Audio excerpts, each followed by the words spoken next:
नमस्ते. माझं नाव डॉक्टर रसिका आहे. सध्या मला पण थोडीशी सर्दी खोकला झालेला आहे. मी आजारी पडली की माझे बाबा म्हणतात, "डॉक्टर असून आजारी कसं काय? डॉक्टर माणसं नाही का? आता पडली आजारी आणि फ्लू झालाय, तर म्हटलं तुम्हाला पण थोडीशी फ्लूबद्दलची माहिती देऊया."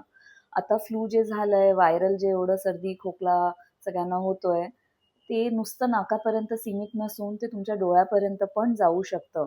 त्याला आपण कंजक्टिव्हायटिस किंवा रेड आय किंवा डोळे येणं असं म्हणतो. तर ते कोणालाही होऊ शकतं. त्याच्यापासून कसं वाचायचं? तर डोळ्याला अजिबात हात लावू नका. घरात कोणाला असेल, ऑफिसला कोणाला असेल, तर बघितल्याने नाही पसरत. पण त्यांच्या काही कॉमन आर्टिकल्सला जसं फोन, रिमोट, एसीचा रिमोट, टीव्ही रिमोट त्याला हात लावला आणि तुम्ही डोळ्याला हात लावलं, तर ते नक्कीच पसरणार. त्यामुळे हात स्वच्छ साबणाच्या पाण्याने किंवा सॅनिटायझरने क्लीन करायचे नेहमी. घरामध्ये त्यांचे टॉवेल, पिलो कव्हर, रिमोट ह्या सगळ्या वस्तू थोड्या वेगळ्याच ठेवायच्या किंवा त्यांना हात लावलं तर लगेच हात नीट स्वच्छ करून घ्यायचे आणि डोळ्याकडे घेऊन जाऊ नका.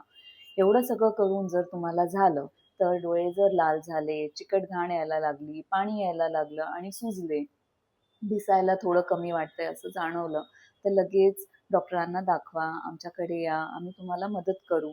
पण मेडिकलवरून डायरेक्टली अँटिबायोटिक घेऊन टाकायचं नाही, कारण हे व्हायरल आहे. व्हायरलमध्ये अँटिबायोटिकचा काहीही फायदा होत नाही. ठीक आहे. हवं तर नुसतं बर्फाने शेक करू शकता, त्याच्याने आराम मिळेल. नमस्ते.